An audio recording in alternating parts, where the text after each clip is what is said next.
बल्लेबाजी की और खासतौर पर निकोलस पूरन आते ही 3 छक्के लगाए, पूरा मोमेंटम चेंज कर दिया मैच का। वहां से लखनऊ ने जो ग्राफ था एकदम से जो बिल्कुल डाउन में जा रहा था, पूरा ग्राफ उठ गया। और मानकर की तारीफ आपको करनी होगी, 45 गेंदों का सामना करते 64 रन बनाए, 13 गेंदों में 44 बनाए निकोलस पूरन ने, और 7 विकेट से लखनऊ सुपर जायंट्स ने सनराइजर्स हैदराबाद को हरा दिया है। ग्लेन फिलिप्स आज चले नहीं सनराइजर्स हैदराबाद के लिए, पहली गेंद पर बोल्ड हो गए। वो शानदार गेंद थी जिस पर ग्लेन फिलिप्स आउट हो गए थे।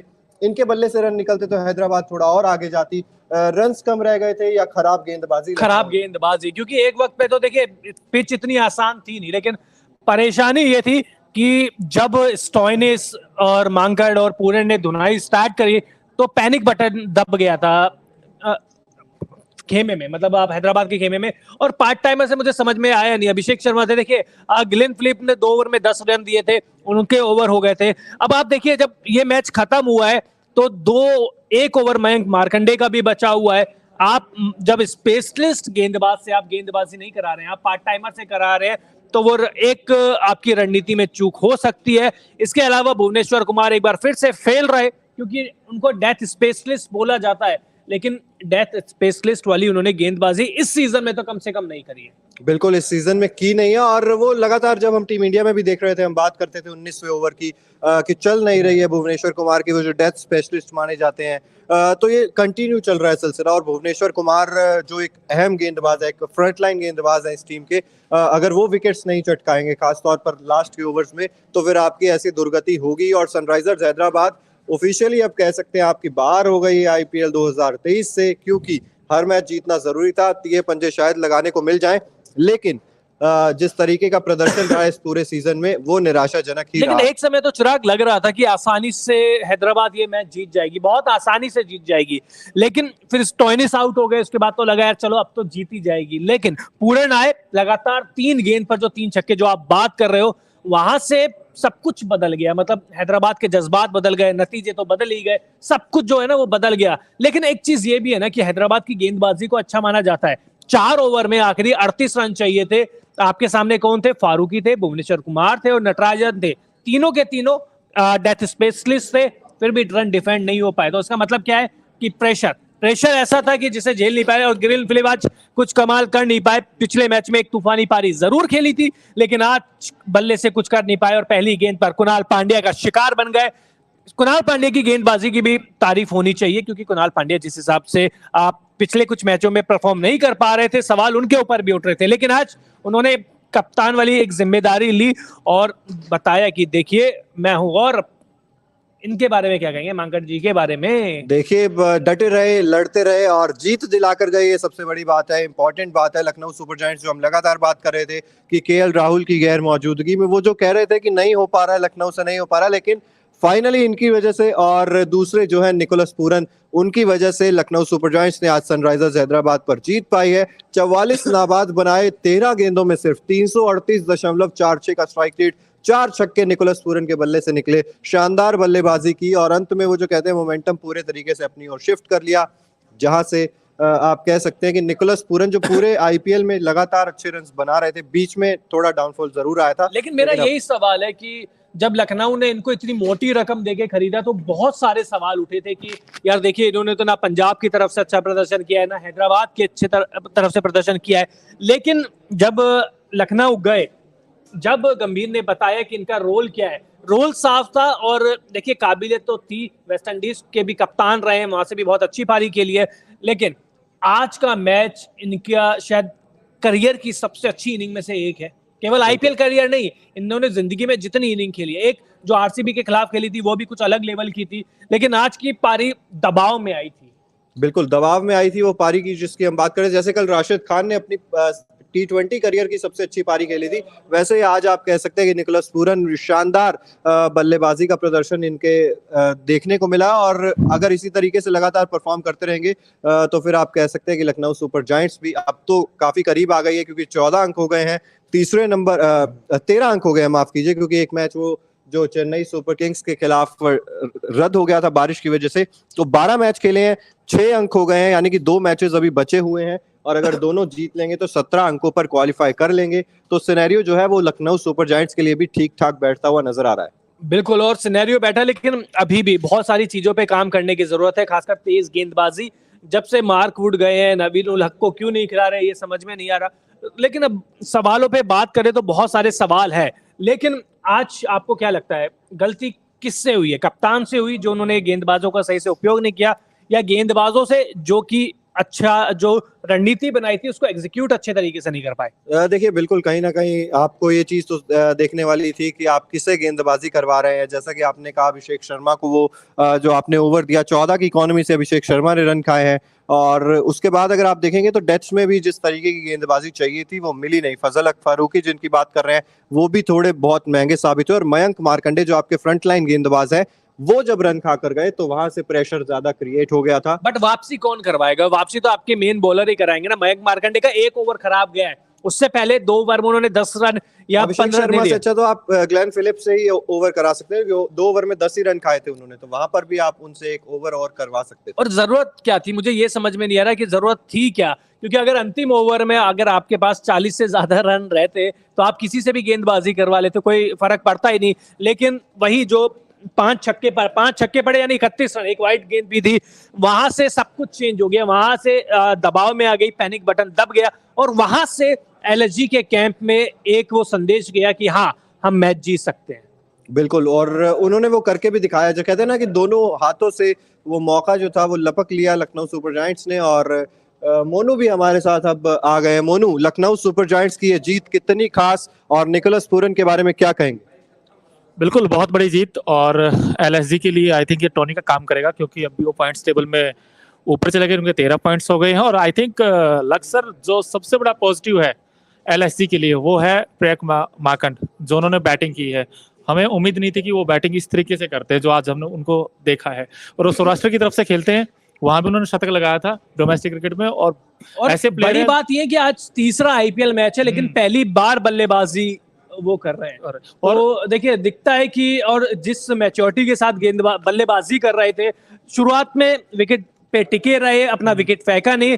जहां से पूरन और स्टॉइनिस ने हमला चालू किया, दूसरे छोर से भी गोला बारूद फेंक गए, और चौके छक्के और शॉट्स कैसे मारे, क्लीन हिट मारे। और किसको मारे? देखिए नटराजन को मारे, भुवनेश्वर को मारे, और मयंक मार्कंडे को मारे। तो दिखाता है कि खिलाड़ी में कुछ तो खास है। इस खिलाड़ी में पोटेंशियल है, क्योंकि इनके पास शॉट्स भी अच्छे हैं, हर तरीके के शॉट्स हैं, और ये विद द स्पिन बहुत अच्छा खेलते हैं, क्रीज की डेप्थ का अच्छा यूज करते हैं। और इस बैट्समैन में दमखम है, वो हमें दिखा भी। हालांकि सिर्फ 20 लाख में खरीदा था इनको एलएसजी ने, और लेकिन आज परफॉर्म देखिए, आउटस्टैंडिंग बैटिंग की इन्होंने इस विकेट के ऊपर। ये एक समय ऐसा लगा था कि ये मैच शायद एलएसजी हार जाएगा, क्योंकि 13 ओवर्स तक ये मैच बिल्कुल हैदराबाद के पक्ष में था। लेकिन उसके बाद वो जो मोमेंटम शिफ्ट हुआ, वो शिफ्ट गियर किए उन्होंने, मार्कस स्टोनिस ने खासकर। और आई थिंक जो इस मैच का सबसे टर्निंग पॉइंट था वो 16वां ओवर था, जिसमें 31 रन आए हैं, 31 रन। अभिषेक शर्मा, क्या वो ओवर बनता था एक पार्ट टाइमर से?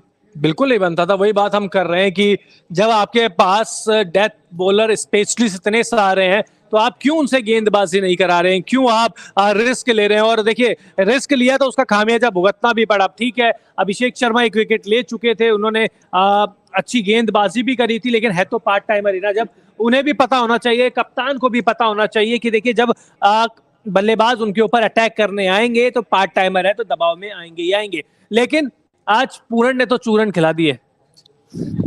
बिल्कुल, क्योंकि वो बैक टू बैक जो 3 सिक्सेस लगाए, वहां से पूरा का पूरा मैच बदल गया। और निकोलस पूरन में एबिलिटी है, वो हमेशा लास्ट में आते हैं, और इस तरीके की बैटिंग हमने पहले भी देखी है, और आज भी उसी रंग में दिखे। और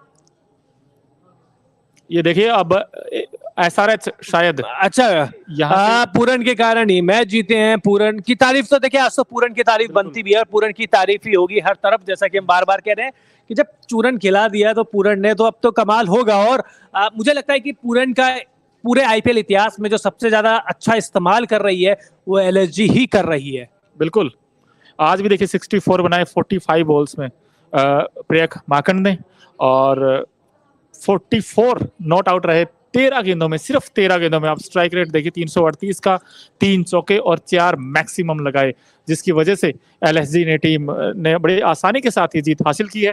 और इस जीत के साथ अब वो पॉइंट्स बिल्कुल, और कम से कम ये बोल सकते हैं कि प्लेऑफ की रेस में बनी हुई है। दूसरी टीमों को, खासकर राजस्थान रॉयल और आरसीबी के लिए खतरे की घंटी बज चुकी है, क्योंकि एलएसजी का फॉर्म में आना इसका मतलब ये है कि प्लेऑफ की रेस उनके लिए इतनी ही मुश्किल होती जाएगी। बिल्कुल।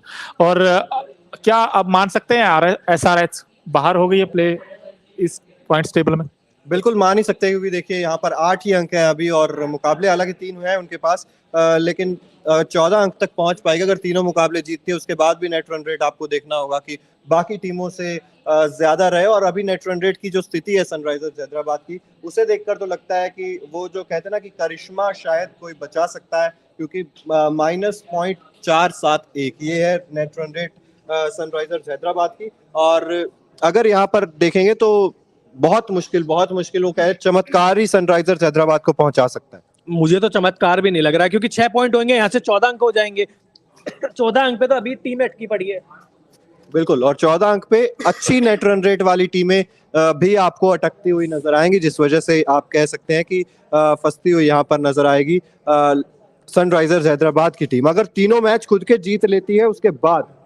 बिल्कुल। और चिराग और मोनो, एक सवाल मेरा आप दोनों से भी है कि क्या कुणाल पांड्या का वो ओवर जिसमें मार्करम और ग्लेन फिलिप आउट होते हैं, क्या वो इस मैच का सबसे बड़ा टर्निंग पॉइंट था? क्योंकि जब तक मार्करम क्लासन के साथ खेल रहे थे और बल्लेबाजी कर रहे थे, तब तक ये स्कोर 200 के करीब पहुंचता हुआ दिख रहा था। लेकिन कुणाल पांड्या का एक ओवर लगातार 2 गेंद पर 2 विकेट, वहां से हैदराबाद पिछड़ती हुई चली गई। उसके बाद फिर नो बॉल कंट्रोवर्सी भी हुई। मेरे हिसाब से वो नो बॉल थी आवेश खान की, दोबारा से नहीं दी गई।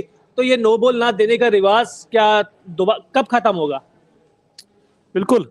और नो बॉल देखिए, अगर आप किसी भी मैच में नो बॉल करते हैं, और ये तो दिन का मैच था ना, यहाँ पर ड्यू का कोई फैक्टर नहीं था कि आप यॉर्कर की कोशिश कर रहे हो इतनी बड़ी। नो बॉल थी, एम्पायर ने नो बॉल दी ही नहीं। बिल्कुल वही मैं कह रहा हूँ कि गेंदबाजी पर भी तो आपको नियंत्रण रखना होगा, और एम्पायर्स की तो यहाँ पर गलतियां हमने ये देखिए इस जो मैच में हमने बहुत बार देखी इस आईपीएल के सीजन में कि एम्पायर से काफी ज्यादा गलतियां होती हुई है, और जो ये थी ये तो साफ। अच्छा, ये तस्वीर मैं आपको दिखा रहा हूँ पीछे से, ये नो बॉल है कि नहीं है? नो बॉल है, ये तो डेफिनेटली नो बॉल है और साफ तौर पर दिख भी रही है। तो थर्ड एम्पायर को क्या हो गया? वो मतलब जनरली क्या नींद में काम कर रहे हैं या क्या हो रहा है? क्या परसेप्शन है? क्योंकि एक वो होता है ना कि एम्पायर की गट्स फीलिंग भी होती है कि अगर ऐसा होगा तो मैं ऐसा करूंगा, ऐसा होगा तो ऐसा करूंगा, लेकिन आपको करना होगा, आपको एक डिसीजन लेना होगा।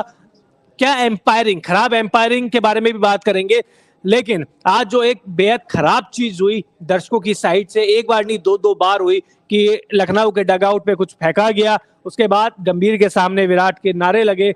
आज हैदराबाद का क्राउड खुद से कितना निराश होगा?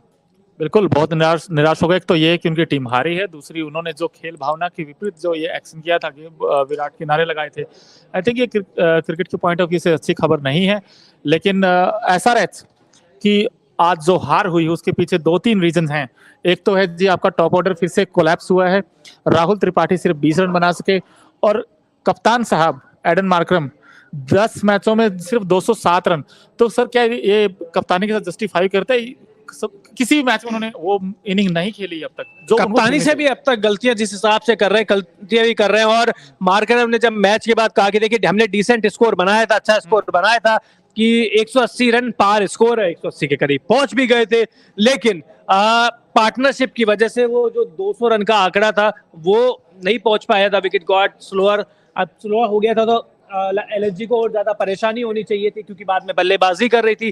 तो इसका मतलब ये है कि आपके स्पिनर्स ने अच्छी गेंदबाजी नहीं करी।